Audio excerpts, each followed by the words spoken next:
Welcome to the Fantasy NASCAR podcast brought to you by racefortheprize.com. It's the Sunday show, Talladega Cup Series, or maybe it's the Monday show if it rains all day. Either way, the picks are going to remain the same. You can see the spreadsheet on your screen. If you want to get access to that spreadsheet, go to my website, racefortheprize.com. You don't really have to, but if you just Venmo or PayPal or Cash App, $30, I'll give you all the sheets for May. And then I'll throw in Talladega, and I'll throw in Dover, by the way, if it's raining all day and you want something to do because you've gone through your research. The Dover podcast will pop up later on Sunday night. But today we're talking about Talladega. You can see ceiling projections on your screen. Clearly, anyone can win this race. It doesn't take a mathematician, a wizard, a fantasy NASCAR guru to project Michael McDowell can win, Austin Cindric can win, even Todd Gilliland can win.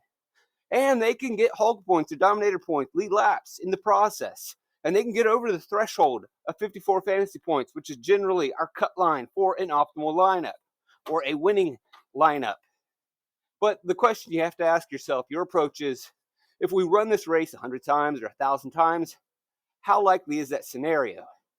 So then you run, all right, how many times do they have a ceiling day? And then you compare and contrast that to a driver starting in the back and say, all right, a guy starting 25th, survives the chaos and carnage, gets to the front, gets over the threshold. Which driver is more likely, more often than not, to get over the threshold? And clearly it's going to be the stack in the back driver.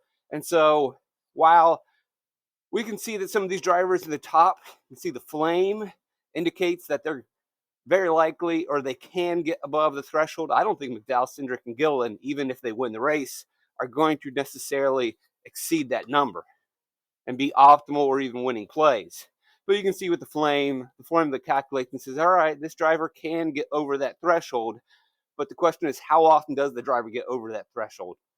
And I would argue the driver starting in the back, and I don't even think it's much of an argument, will get over that threshold if you run the race 100 or 1,000 times.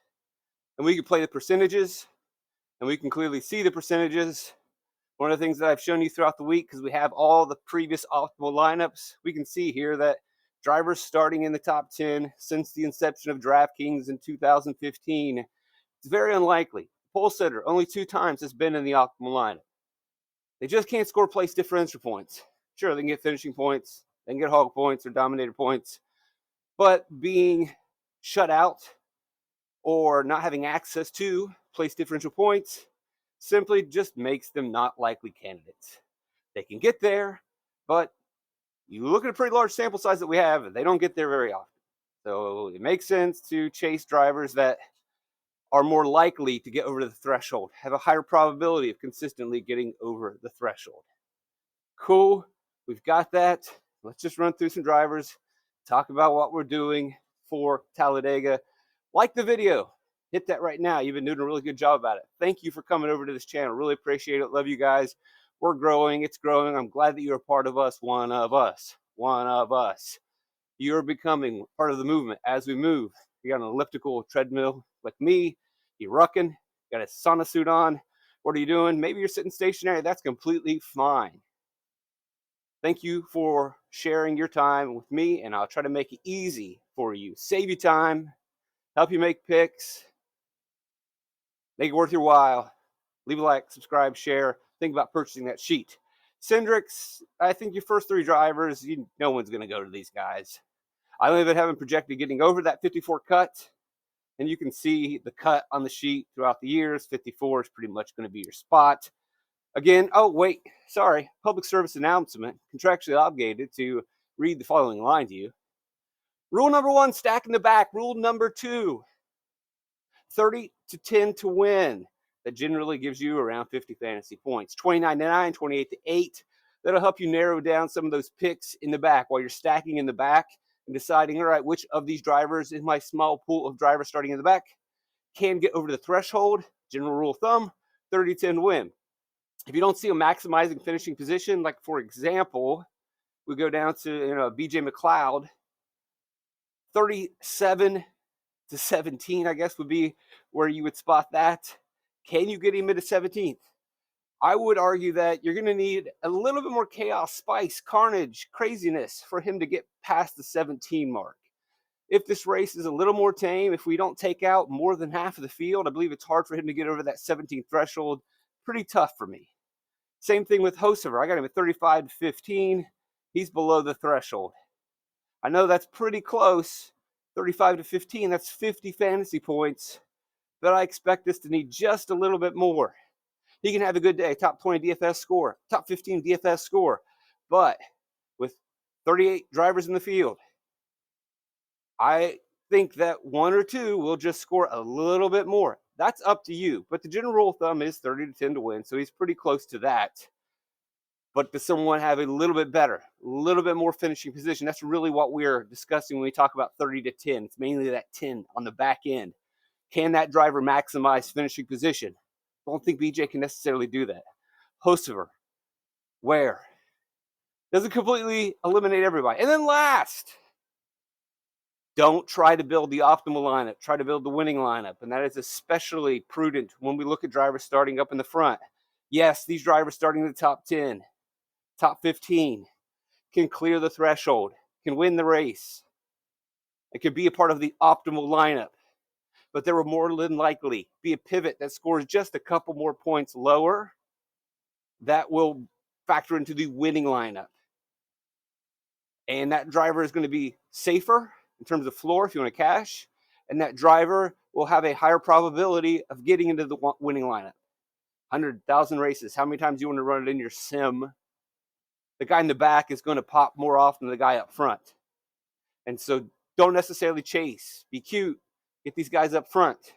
I'm sure you're going to hear about them today on live shows because there's nothing else to talk about. Everything has been covered. Everything was covered years ago. The Fantasy NASCAR show, the podcast, is a 3-minute show. It is stack in the back, 30 to 10 to win. Don't try to build the optimal lineup, build the winning lineup. All right, have a good Sunday, folks. That's the end. And that's where I should cut this off now. But I'm going to keep going because you expect more, because you want more. Because the more I talk, the more likely I am to sell spreadsheets. Just the way that it works. Got to hit those 3 Ds. Say it with me: diapers, daycare, and Mickey D's. Especially the Mickey D's. Maybe this will be a Mickey D Sunday. Son did want a Sunday yesterday. I was shocked when we went to Core Life. It's like, yeah, give me the green smoothie. Like, he is not going to eat this. I didn't say anything out loud. I knew he wasn't going to drink it. My wife was excited. She was optimistic. Can't fault her for that. He sees the green, like, oh, this looks neat. Oh, it's like a slushy. Great. Drinks it. First part, yum. Second part, ugh. You know that. It was the green. He likes the bananas. There's enough sugar in it. But that aftertaste, that back end of whatever it is, kale or broccoli, whatever they throw in there, not necessarily my 5-year-old's cup of tea. He's like, can we just take the green out? Not the way it works, bud. You want a milkshake, don't you? Let's go get a Grimace shake. Let's win a GPP, get a Grimace shake. Anyway, that's why I'm here talking. But I'm also here talking because I want to save time and help you out, make it very easy for you.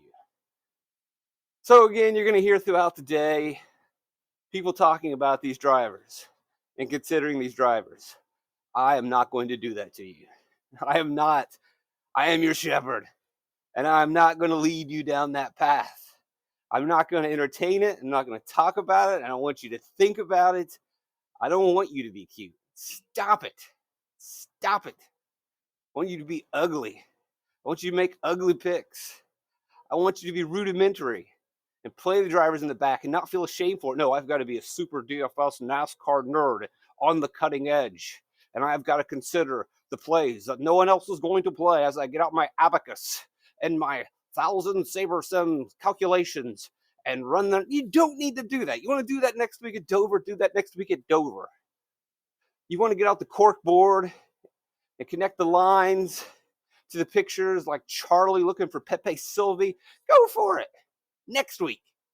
This week be dumb. This week be stupid. Dare to be stupid. I know it sounds ridiculous. I know it sounds crazy, but I want to hammer it in. Just play the drivers in the back. Don't do it. I know you're going to watch a live show. I know you're going to watch other podcasts, and they're going to talk about that because they have nothing to talk about. Just like I have nothing to talk about. I'm talking about nothing right now. Sort of, kind. Point being, don't play these drivers up front. Here we go. I'll make a case for not playing all the drivers up front. Yes, Kyle Busch can get there. Yes, Kyle Busch, top fives in the last two at Atlanta. One at Talladega. Was it last season? Cool. Awesome. He's starting too close to the front. Can he get over the threshold? Yes, he can. Will he? No. Or maybe he will. But either way, even if he does, so will someone else in the back that was safer, that had a higher probability going into the race. I'm not playing him. Austin Dillon, I don't even think he gets over the threshold. I'm not playing him. Martin Truex Jr. has been terrible at super speedways. Could this be the one time he gets through? Fine, great. He gets through. He's in the optimal lineup. But so do a handful of other drivers starting in the back that were much more probable plays. Why go in with one bullet? I mean, it's not really a one bullet thing, but just enter the contest with having the odds on your side. Same thing for Logano. We know he's had success at super speedways, maybe one of the best ever. Can he get over the threshold? Yes, he can. And he can get over the threshold probably a lot, more so than the drivers we've mentioned already. But still, the odds suggest that the drivers in the back will get there too, and will get over that 54-point cut more often than Logano. No need to go here. Buescher, he won at Daytona last year. I don't care. That's great. But he can get 7 place differential points, you're going to hear from another podcast. And he's right there, close enough. He's plenty close enough. He can get to 60 fantasy points. But so can plenty of other drivers in the back. And they're going to get there more often than Buescher will. Just the facts. Elliott, he's a streaky driver. He wins a lot. He's won at Talladega. He can get 7 place differential points. Yes, he can. But I don't feel the need to go there. I don't feel the need to be cute. I don't feel the need to be different. Why do I have to try so hard to be different when it's already hard enough to get 6 drivers to survive this race? Isn't the burden already enough? Isn't my plate already full? Why put more challenges in your way? Why put more obstacles in your way? It may seem easy. I just got to pick 6 drivers that survive. It's not. And then on top of that, I need to pick 6 drivers to survive. And then I also need a driver that defies the odds and starts up front and actually wins the race. I mean, you're picking a driver that not only has to survive, you're then demanding, oh, and by the way, Chase, we need you to win too. Don't wreck, win the race. You don't have that requirement on other drivers. The drivers in the back just, hey, don't wreck. Should work out for us. You're putting an extra stipulation. You're asking a little bit more. When you stack in the back, you ask for less. It's an easier route to success. Be blessed. Unless this turns into a mess, then I must confess that what I profess, as I digress in this podcast. Okay, I ran out of rhymes. Ryan Preece. I don't even really think that he leads a bunch. I don't see him leading the parade. We've talked a lot about Preece's past success at super speedways when he was a more conservative driver for JTG Daugherty, just getting solid finishes, not really pushing at the end. Still probably pretty good at this type of racing, but much more aggressive at the end, which on one part is what you want, because we want to maximize finishing position. But as he has done so, his finishes have resulted in not good finishes. So you got that, and then on top of it, he's just starting to close to the front. Alex Bowman is another perfect example of why I will not chase up front. Alex Bowman leading this race at the end of last fall. Doesn't wreck, but the Red Sea parts, the line split, and he goes from first to dead last. You can watch the replay. You can listen to my Talladega rant video where I go and lose my mind talking about movement. Trust me, believe me, I think that you do, or else you wouldn't be subscribed or sharing or liking these. But there's just so many things that can go wrong, and you need more things to go right for the drivers up front. I don't need to go there. Don't. But he can get 11 place differential points. He can, but there's drivers that can get 20 place differential points. There's drivers that can get 30 place differential points. And they can get 11 place differential points and not need to win the race. They can score more place differential and not have to get to the very front, which is not easy to do. Byron, I'm sure people are going to talk Byron up. But again, I'm not changing. Staying the same, baby. Same as it was. Same as I will ever be. I'm stacking in the back, 30 to 10 to win. Don't try to build the optimal lineup. Try to build the winning lineup. William Byron is an example of trying to build the optimal lineup. There is a strong case that will be made throughout the day that Byron can be optimal. He won at Atlanta. Bam. He's won at Daytona. Bam. I mean, what else is there to say? What else is there to say? I'll tell you what there is to say. I don't need to chase him. Let other people be cute. They can have him. He ends up scoring the most fantasy points. Great. When I'm thinking of drivers, I don't really care if you score the first, or second, or third most fantasy points. And Byron has a clear shot at doing that. I'm more focused on just getting those guys in the top 10, 2, 3, 4, 5, 6, 7, 8, 9, 10 most fantasy points. If I get the guys in there, if I can get 6 guys to survive, I'm good. And if someone out there builds 150 lineups and they build the optimal lineup, boy, more power to them. Awesome. But I don't need to do it. Not for me. Not this podcast. Agree to disagree. Fair enough. Bubba Wallace, again, another driver with plenty of success at super speedways, although he has been much better at Daytona than he has been at Talladega. He does have the Talladega rain shortened win, blah, blah, blah. Can he get over the threshold and clear it by quite a few points? Yes, he can. And this is the moment where a lot of people say, well, if you want to consider, nope, I'm not going to do that to you. You will hear throughout the day. This is a spot where we can, nope. He's starting just close and nope.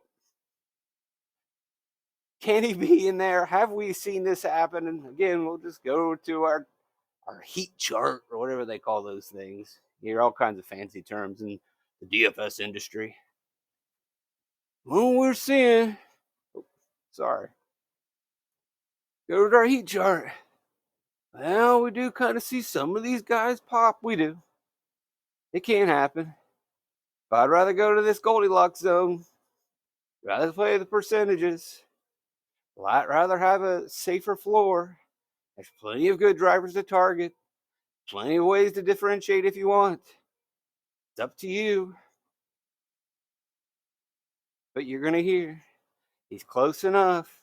Nah, I don't need it. Ty Gibbs. If I'm not playing Bubba Wallace at 14, I'm not playing Ty Gibbs at 15. Burton and SVG, just throw them out. Oh, this is where we get, don't. Why? Why do you want to do that to yourself?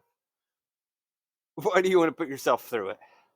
You want to go Galaxy Brain? Do it next week at Dover. No, I don't think you're going to need to. Next week, it should be very predictable. Green flag running, practice lining up, intermediate track data. Most of our season data going to be highly predictive.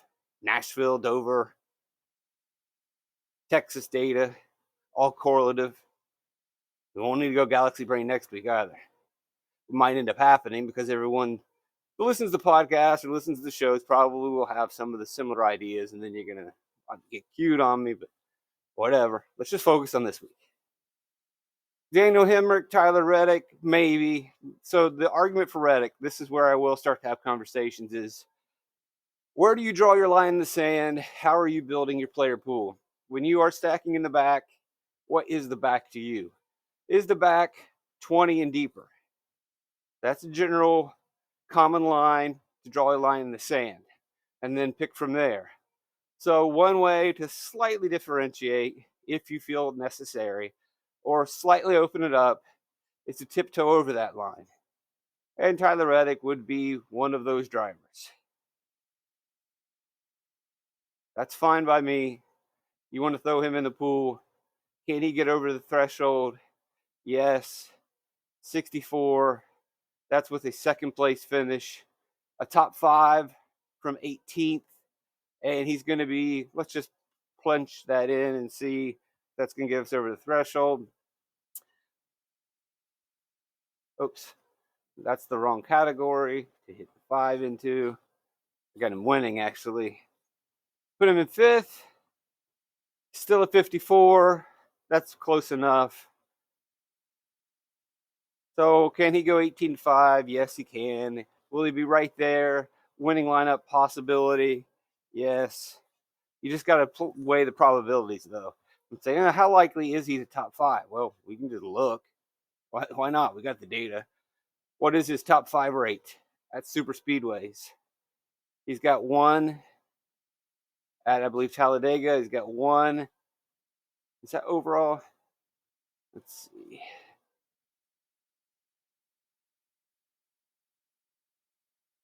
Well, his top 5 DFS rank is just once. Has he got a top 5 DFS score? That's no bueno. But he's got a top 10 4 times for a 22%, which not terrible.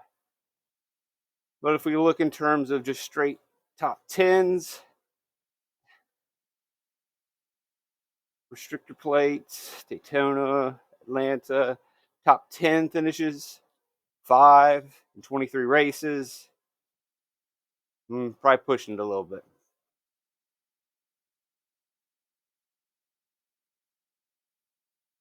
If we look at all of his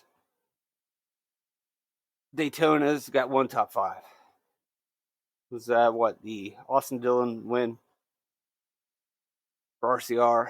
Hemrick, probably too cute for me. Nemechek, I think I'd rather go with these big dogs. But he is in the pool. Maybe he gets lower ownership if you really are getting into the nitty gritty of that. Can he do 20-5? Yeah, that's pretty aggressive, though. That's very aggressive. I'd say he's more likely 20-10, and so I'd kick him out of my pool. The argument that we make for Nemechek is between Reddick and right in front of Blaney, Keselowski, Hamlin is going to be completely neglected. But he still has to get a top 5. And while Legacy Motor Club has been poor this season, we do expect them to have decent super speedway cars.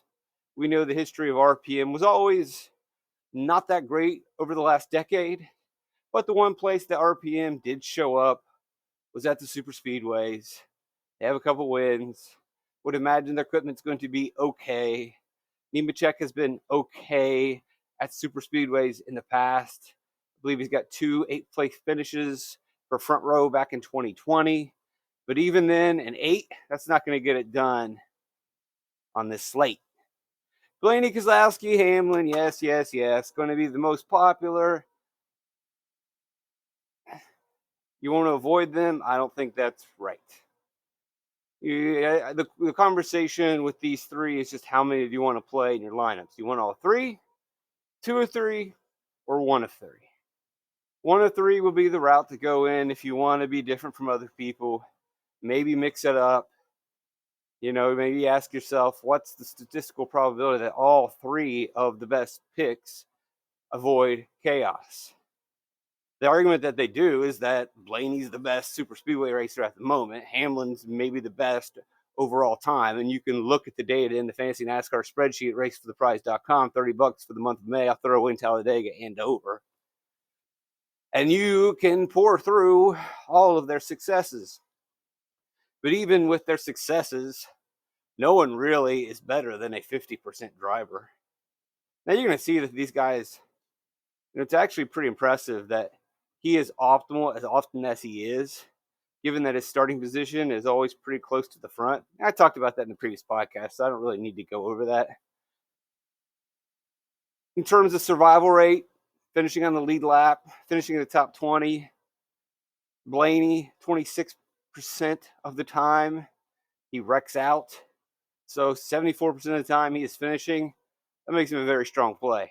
Same number for Denny Hamlin. It makes him a strong play. Keselowski, a slightly higher wreck out rate, had that really terrible run for quite a while.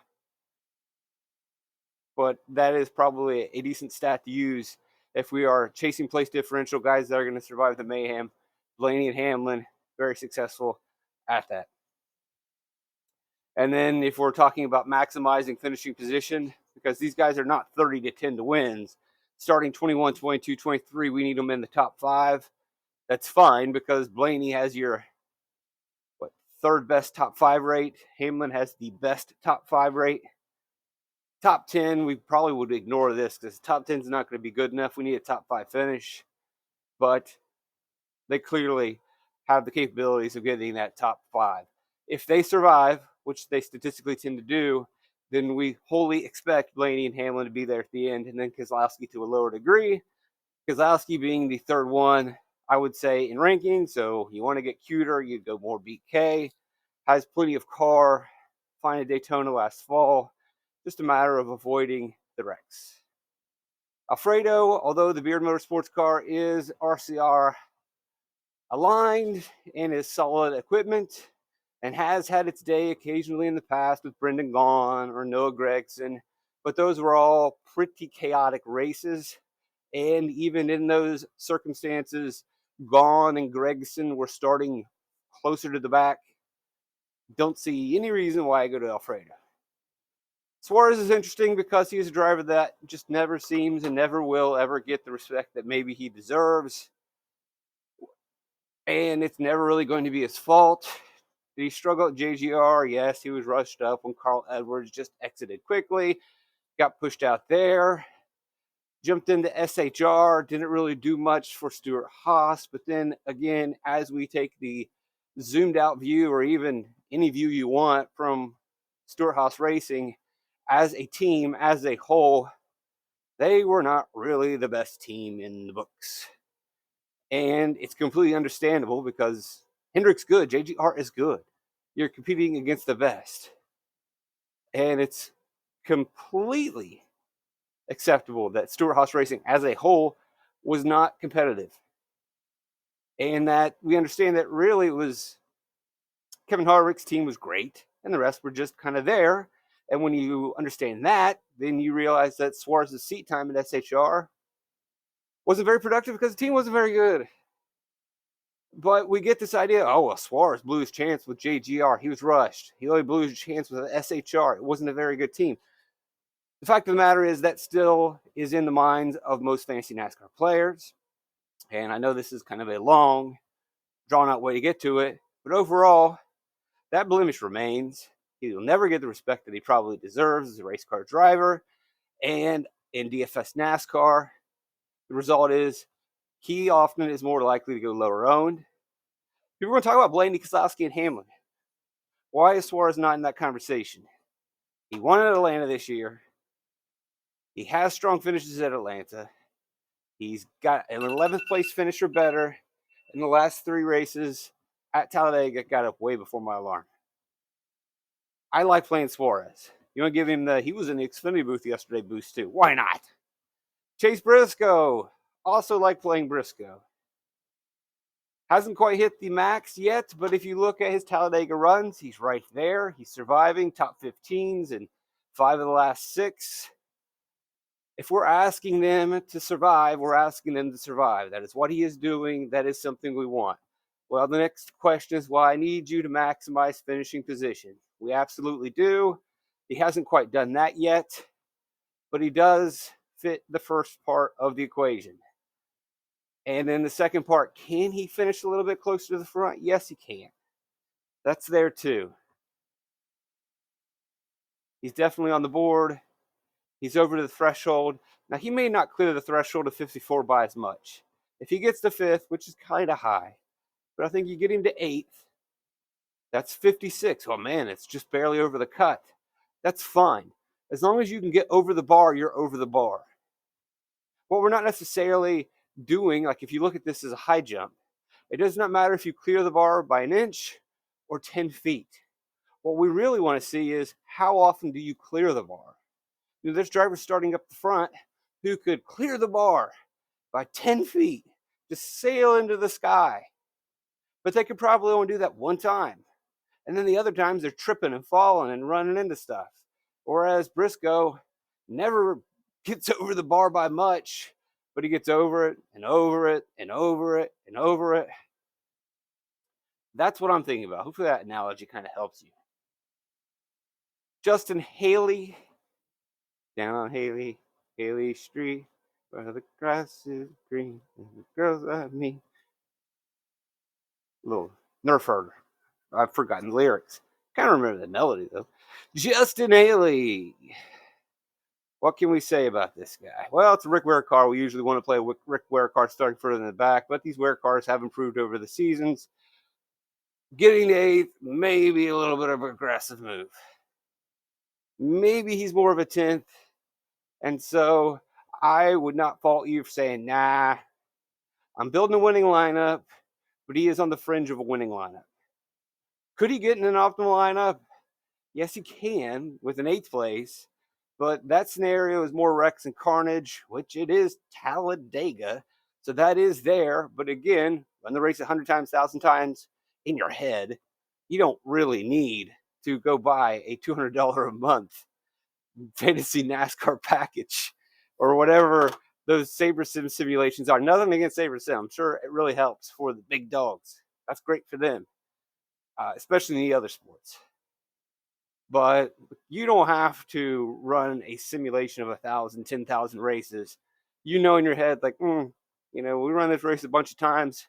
I don't know how often Haley is hitting the number that I absolutely need him to hit.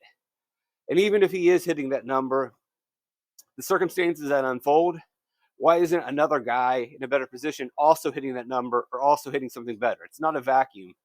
It's not in isolation. You got to make sure that you think of it that way too. When you're running those fake numbers in your head, how often does Haley hit? Okay, but how often does Haley hit in comparison to, say, Eric Jones? Run that in your head. Run a bunch of races. Haley 27, Jones started 28th. No computer needed. No AI needed. No, what's that thing that Elon Musk wants to hook up to your brain? Whatever. Watched too many Rogan podcasts, and now my brain is fried. I'm probably actually going to need one of those. I've forgotten everything I've ever learned. We watch so many podcasts, and there's so much information and content, and then you're like, oh, I heard. What did they? I remember it was really interesting. There's so many that you just forget. Probably this podcast included. What did you say on that podcast you recorded on Monday? I'm going to go back and watch it. No, I'm sorry. I've already got like 7 in my queue. Can't go back. Can you just tell me why so you can forget again? Yes. Well, here's the truth. I've already forgotten what I said too because I've got 7 podcasts in my queue as well. Great. Why do we just keep listening to new podcasts? People piling into the sheet at 5:49 a.m. You can't see it on your... Well, look. I can put it up here. You'll see it. Look at these guys. What are you doing? What are you guys up in the morning for? It's 5:50 a.m. on Sunday. They're ready for some fantasy NASCAR. They're probably like, when's the podcast coming out? Soon, guys. Soon. We're working on it. I'm talking. The truth is, one of the reasons why I record this podcast while I ruck is that, the more I'm talking, the more I'm thinking about data and having this discussion and conversation with you, the ruck just fades. The walk fades. The exercise doesn't matter. You just keep pushing and pushing and pushing because your mind's focused on something else. A little trick there. So maybe that helps with you. As you listen to this podcast, you forget about, whatever thing that you're grinding on until I mention it. Now you're like, oh, crap. The anxiety's back. Now I'm thinking about the stupid thing that I'm doing. Please start talking about NASCAR again. Thank you. Anyway, back to the conversation. Haley versus Jones. That's what you need to look at. Who hits more often? Obviously, it's going to be Jones. Barry, probably not going to get much heat. Yeah, you can get over that threshold. Yeah, 29-9, Stewart-Haas racing car, good enough. Survive the chaos, pick the right lane at the end. Ownership's going to be probably lower because we know the guys, Blaney, Keselowski, Hamlin getting a lot. But I'm not even really that concerned about the ownership. Just throwing cards out there. As plenty of people have commented on the YouTube channel, stack in the back, throw crap at the wall, see what sticks. That's right. I'm sorry. I'm not sorry. Accept it, embrace it, enjoy it. Get mad when your guys don't come through. and then shake it off. It's okay. Talladega, have some fun, man. Get wild. As I watch the delayed race here, it's Verstappen coming to the end for the win. Once again. How about that? Zane Smith. Hasn't been the greatest season, but he did have a really good last race. Looks like Trackhouse finally said, all right, let's help our guy out. Maybe putting some funding towards his way. Maybe Spire's putting a little funding towards his way. It's not a complete, just wasted ride out there turning laps. And they feel bad for the guy. Another narrative, if you want to throw it in. Trackhouse loves to party. They want wins. And Zane Smith isn't going to win any this season. But if there is a chance for Zane Smith to pull out a win, which he has done at super speedways in the Truck Series, then this would be the week. So if Trackhouse is ever going to slide a couple bucks his way, you know, Pitbull pulls out a wad of cash, throws it over to Spire, says, hey, give him a little bit more juice this week. Come on, Mr. Worldwide. Then this would be the week. And Trackhouse can celebrate, and Spire can celebrate another super speedway win with a young driver. Why not? 30-10 to win. You can get there. Corey Joy going to be pretty popular. The joy, the happiness, le joie.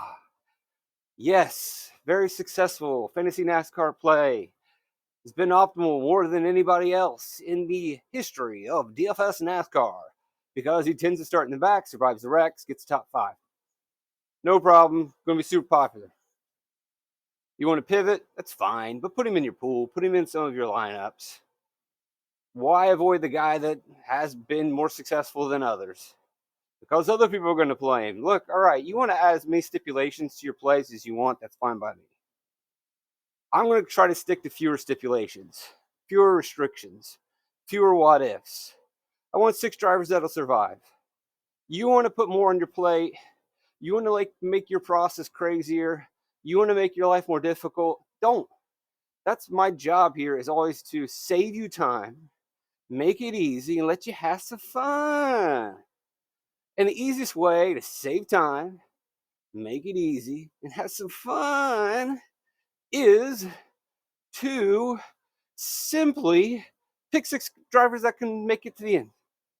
Done. If you want to make a little bit more process to it, pick 6 drivers that can survive. Okay, how do I do that? Stack in the back. 6 drivers that can survive stacking in the back. 30-10 to win.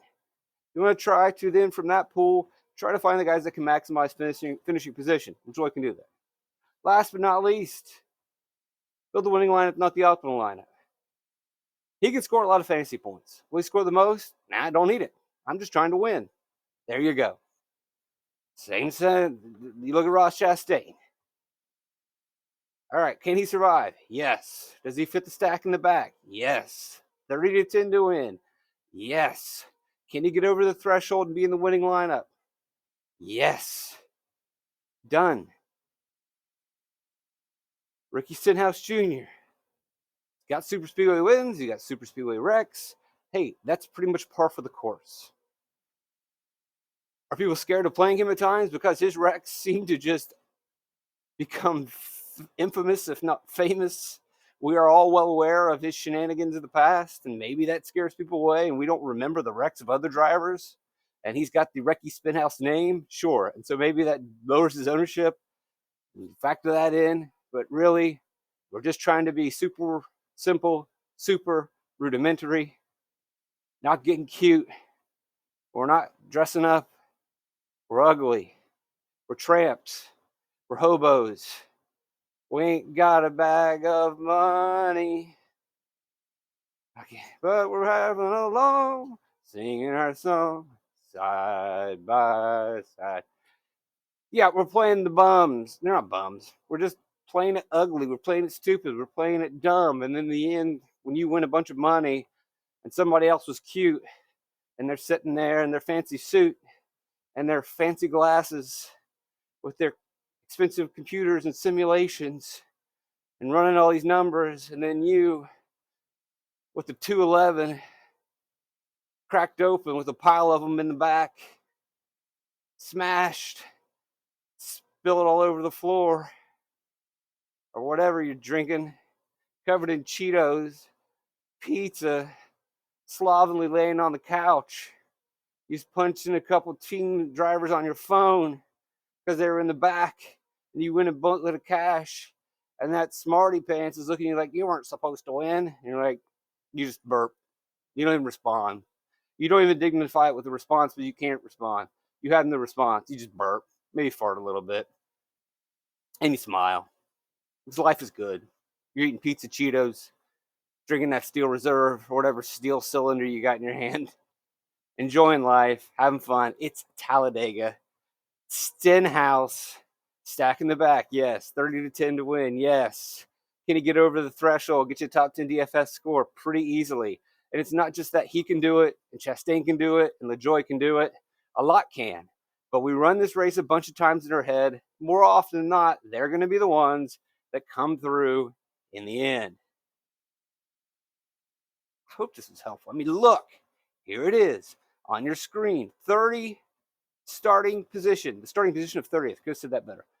10 times, 7 times, 5 times, 10 times, 8 times, 987, 5309. Hey, what a podcast we're doing today. You got to like this thing, man. You got to subscribe, share, recruit more people to this mayhem, this chaos. This is Talladega. But we are living up to it. And then as we wrap up, I don't believe you need to get to Ware or Hocever. Can they get over the threshold? I don't even think so. It's going to be close. But again, we run this race a bunch of times. How often do they get over the threshold? Then we run this race a bunch of times. How often do they get over this threshold? And in comparison to these drivers, and even if they do get over it, these guys get over it. And so they probably maximize finishing position. You know the story. Gragson, I'll take Gragson at 36. He's in the Stenhouse, Chastain, LaJoie category. BJ, as I already mentioned earlier, I don't really need to go there. Could he get there? Yes, but the percentages are lower. And then, hey, last guy we talk about is Larson. He will be very, very popular. And I'm sure the Galaxy Brains will lose their minds over this one. And so what I will do for you is put this here. Now, it's not like, oh, he's not playing Larson. No. To put the strike through on Larson is to simply say, you've got a driver starting 38th in good equipment. Play him. You're going to think too much about it being Kyle Larson. He never wins the super speedways. It's bad luck. Look at those Atlanta finishes. His super speedway results aren't that great. And you're going to read a lot more into that than you may do for another driver. You're going to put some sort of added restrictions or stipulations on him because it's Kyle Larson. If you have a top driver for whatever reason, because of the equipment that he had wasn't legal, starting in the back, I just don't understand. I mean, I understand what's going to happen. It is DFS industry. We got to talk. But that's my advice. It doesn't mean take him out. Take me out. You say you don't know. Play Kyle Larson. Don't get cute. His ownership's going to be too high. All right. We will close the podcast, and this is good. What's the first thing we're trying to do? Just get 6 drivers to survive. All right. Larson can survive. Number 1, does he fit the stack in the back? Yes. 30-10 to win. Hell, 38-18 he works. So yes. And again, does this kind of fit our criteria? I don't have to be optimal. I don't have to be cute. I just want winning picks. Yeah, he could survive, finish in the top 15, and I'm good. He meets all those criteria. I'm done. I don't need any more analysis. Paralysis by analysis on its way on Sunday. And I am guilty of that, right? How long have I been talking? About to hit my number right now and max out the treadmill. So obviously, I've gone pretty well over. Thanks for joining me. Like, subscribe, share, recruit people. I'm blessed to have you guys as listeners. Share this thing on Sunday morning, Sunday afternoon. If you get a rain out, keep sharing it. Tell people, hey, it's rain delay. Check out this podcast. Hey, it's rain delay. Check out this podcast. Get other people in. And if you decide that you want to get the Fantasy NASCAR spreadsheet in May, $30, Venmo, PayPal, Cash App. Then I'll throw in Dover. I'll throw in Talladega. Check out the Dover Fantasy NASCAR podcast later tonight. On Sunday, it'll come out for Cup Series and Xfinity Series. They're ready. They're waiting on you. Exciting times, fun times here. Blessed to have you guys around. I really do love you. Trip the light fantastic.